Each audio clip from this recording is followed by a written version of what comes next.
Bon, la musculation, quel vaste thème. Avant de commencer la vidéo, d'abord une rapide présentation parce qu'il y a sûrement des nouveaux sur la chaîne. Alors moi, je vais avoir 58 ans dans 11 jours, donc c'est pratiquement comme si je les avais. Et je pratique le bodybuilding, j'insiste bien, le bodybuilding depuis 41 ans. Donc tu avais bien compris que j'ai commencé cette pratique bien avant Internet, bien avant YouTube. Donc du coup, je suis pas un YouTuber. J'ai rien à te vendre, même pas des codes promo. Ok? Bon, c'est parti. Alors, qu'est-ce que c'est la musculation? Alors, la musculation, c'est d'abord un terme générique. D'accord? Alors, je vais déjà te donner, on va dire, les trois pratiques ou plutôt disciplines de base qu'on fait dans les salles de musculation. D'accord? À la base, évidemment, c'est la base de la base, c'est le bodybuilding. Je ne parle pas de la compétition, je parle d'une pratique, alors d'une technique qui permet de hypertrophier les muscles, c'est-à-dire développer du muscle, d'accord?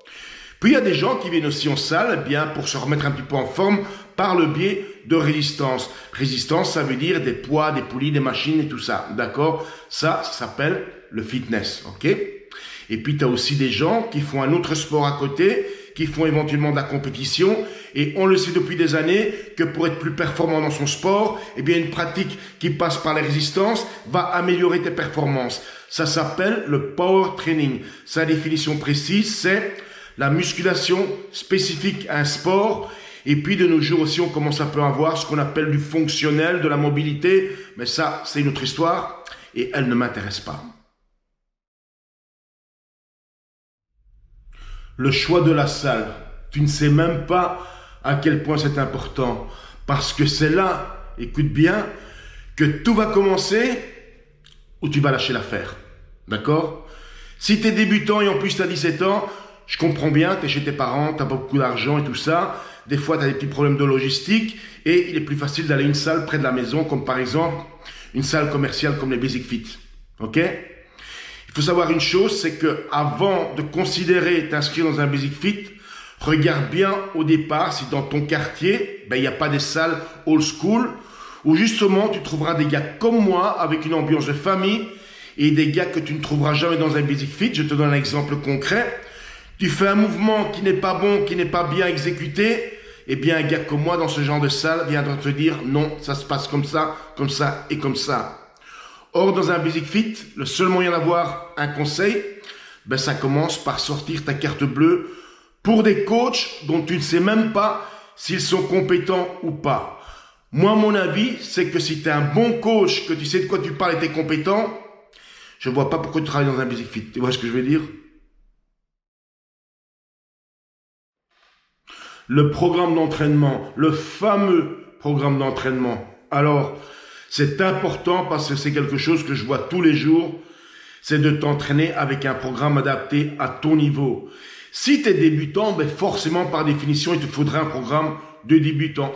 Ce qu'on appelle plus communément le programme d'initiation à la musculation qui est valable pour tout ce que tu vas entreprendre par après en musculation, que ce soit du fitness, que ce soit du power training ou du bodybuilding, d'accord? Alors, une initiation, c'est quoi? C'est une période de temps pendant laquelle tu vas apprendre des mouvements, tu vas apprendre à synchroniser tes mouvements avec des barres libres, mais aussi avec des machines, d'accord? Et aussi, évidemment, tu vas te renforcer, tu vas prendre de la force pour pouvoir commencer un programme par après un peu plus spécifique à ce que tu veux faire.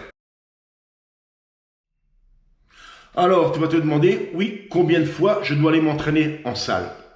Moi, quand j'ai commencé la musculation, c'était l'époque, comme je le disais, où il n'y avait pas Internet, on ne trouvait pas d'informations.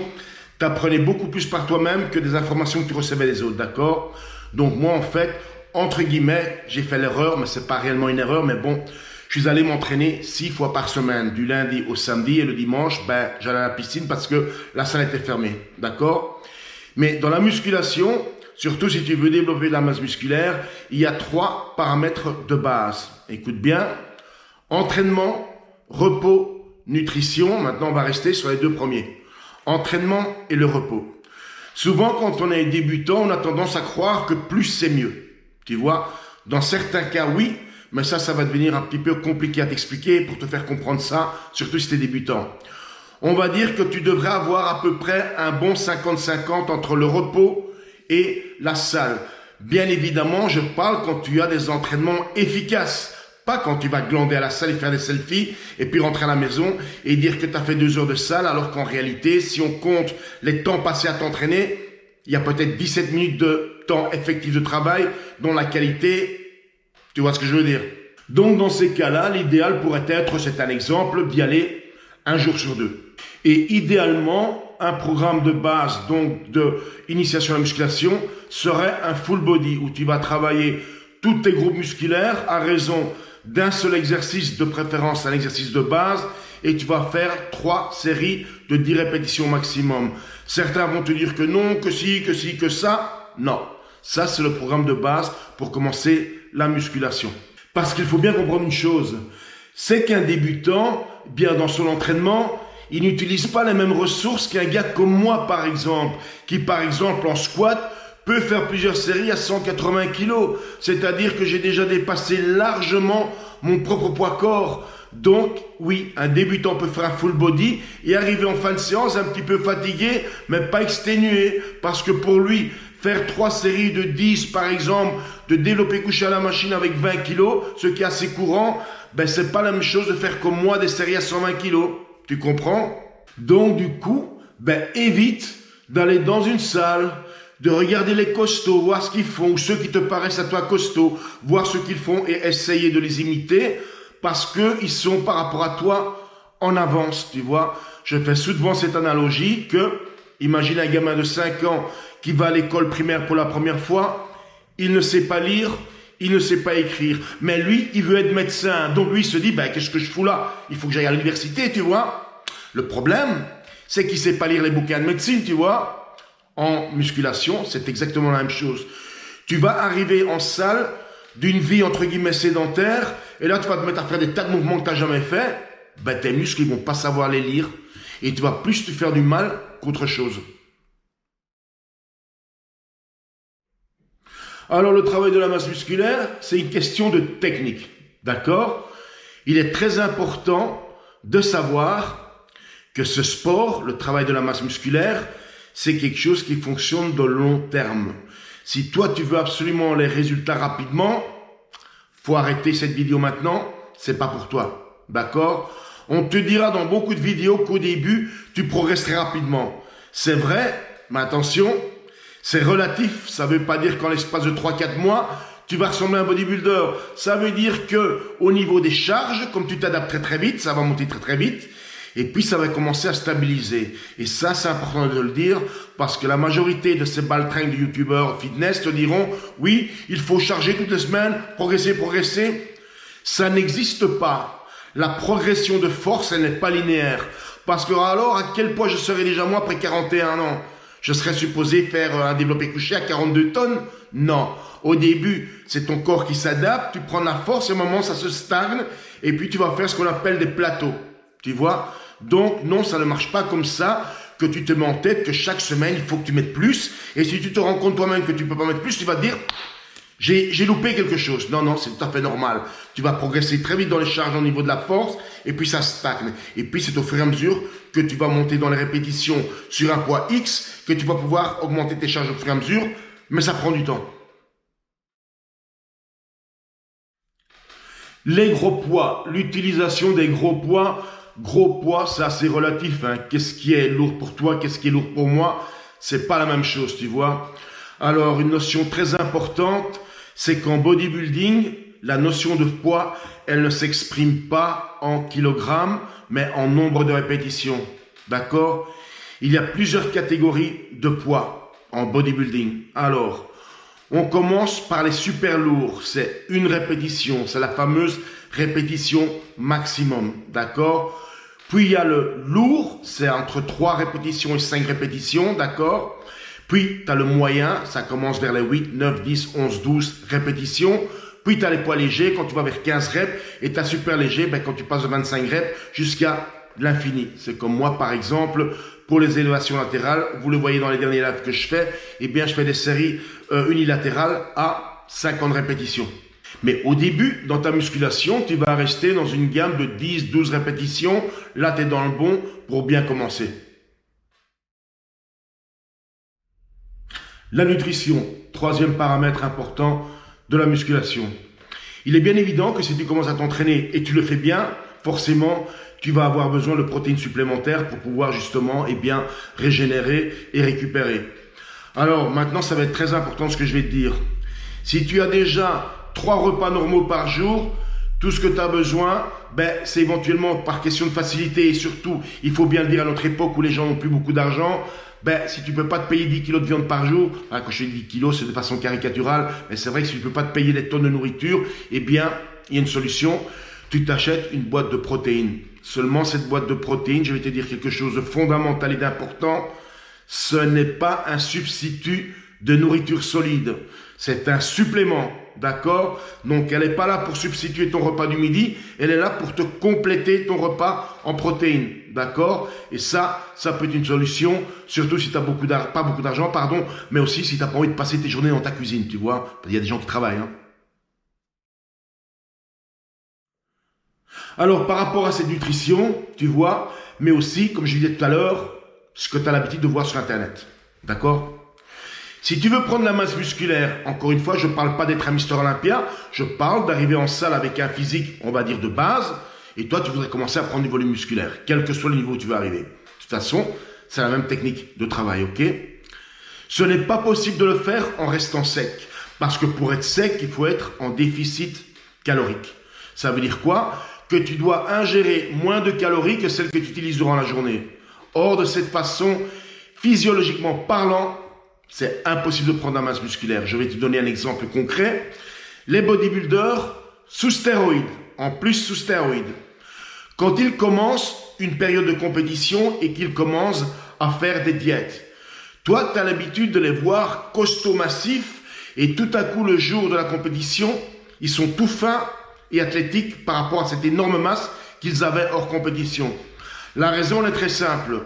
Même avec les stéroïdes, quand tu commences à faire une sèche et à passer donc dans une zone de déficit calorique, la première chose que tu vas te bouffer, c'est la protéine musculaire. Ça veut dire quoi? Tes muscles. Comme les marathoniens. Ils sont tous comme ça parce qu'ils se bouffent la masse musculaire. Tu vois? Donc il est important que si tu veux prendre de la masse musculaire, tu vas être obligé de manger et que forcément tu vas prendre un petit peu de gras. Mais c'est obligé, tu dois passer par là. Si toi tu as décidé de rester sec comme les photos d'internet truquées, photoshopées, tu ne progresseras pas, tu vois. Et dans quelques mois ou quelques semaines, tu viendras sur des chaînes comme la mienne dire que nous on est dopés, tout simplement parce que toi, tu as raté ta musculation. Donc, tu bouffes, tu t'entraînes et tu dors. Alors depuis plusieurs années, on est déjà à l'époque de l'information avec Internet. Donc c'est très important aussi ce thème de la vidéo, Internet et les infos. D'accord?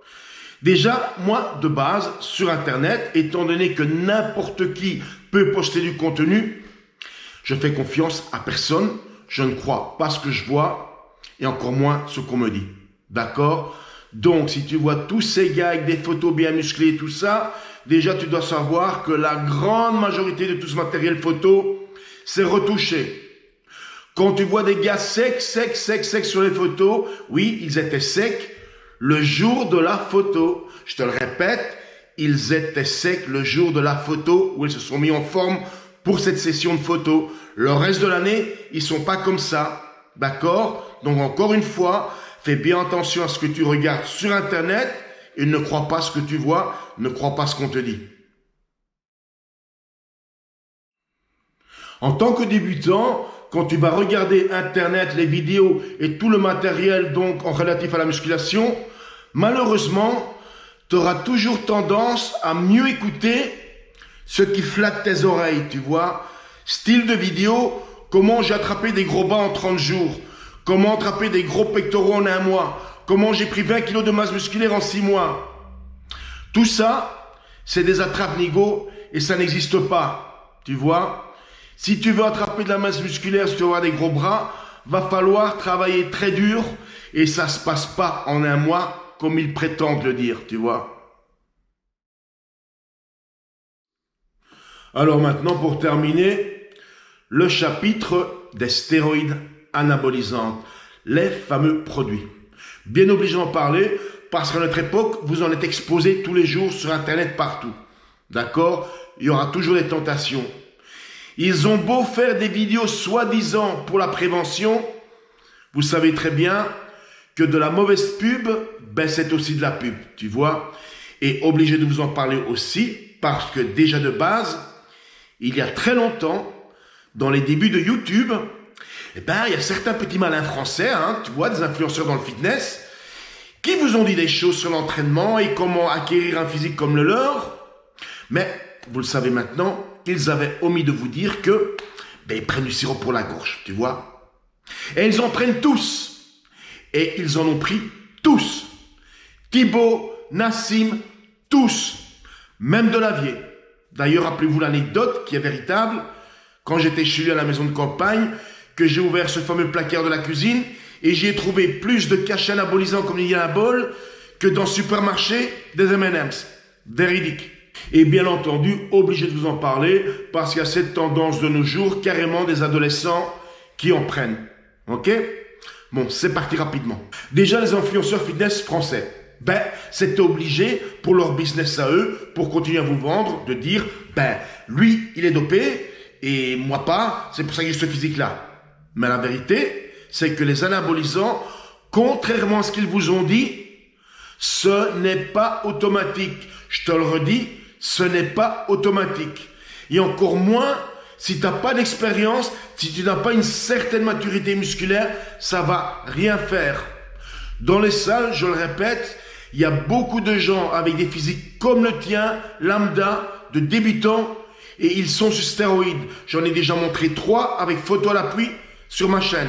Autrement dit, de façon caricaturale, les stéroïdes ne feront pas de toi un bodybuilder ou un super physique en 3 mois. Et encore une fois, encore moins si tu es débutant.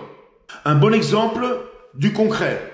Moi, je prends tous les 9 jours, tous les 8 jours, 250 mg de testostérone. Bon, c'est pas une cure de ouf, sauf pour le ignorant qui est sur Internet et qui m'entend dire ça et qui va dire « il est dopé, il est dopé ». Oui, ça aide un peu. Mais d'accord, je prends la testostérone. Mais alors, dis-moi pourquoi, quand tu vas voir mon dernier live d'entraînement, pourquoi je me tue comme ça à l'entraînement, alors que d'après vos influenceurs français, il suffirait de se prendre une dose, de branler dans le canapé, terminé. Sans parler de la fameuse étude qu'ils ont tous compris et expliqué de la manière qui les arrange, que soi-disant, le groupe dans cette étude qui a été injecté avec de la testostérone et qui ne s'entraînait pas, ils ont quand même pris de la masse musculaire. Ok, ils ont pris de la masse musculaire, mais soyons un peu relatifs, c'est une petite masse musculaire par rapport aux autres. Ça ne voulait pas dire que les gens qui ont pris de la testostérone dans cette étude, en restant dans le canapé, sont passés d'un physique lambda à un physique sec et athlétique. Mais faut pas rêver, hein. Maintenant que je vous parle de stéroïdes, et comme je le disais, la mauvaise pub, c'est aussi de la pub. Donc, tu n'empêcheras jamais quelqu'un qui est vraiment persuadé de vouloir en prendre, de ne pas en prendre. Si tu es débutant et tu décides de prendre des stéroïdes, franchement, tu vas être déçu du voyage, crois-moi. Bon ben voilà, c'était en improvisé quelques conseils de base rapides avec lesquels tu peux déjà plus ou moins te mettre sur les rails. Alors je vais devoir faire aussi une espèce de petit disclaimer par rapport à ce genre de vidéo parce que j'ai pour habitude qu'après ce genre de vidéo soit mise en ligne, je sais même pas comment ils font.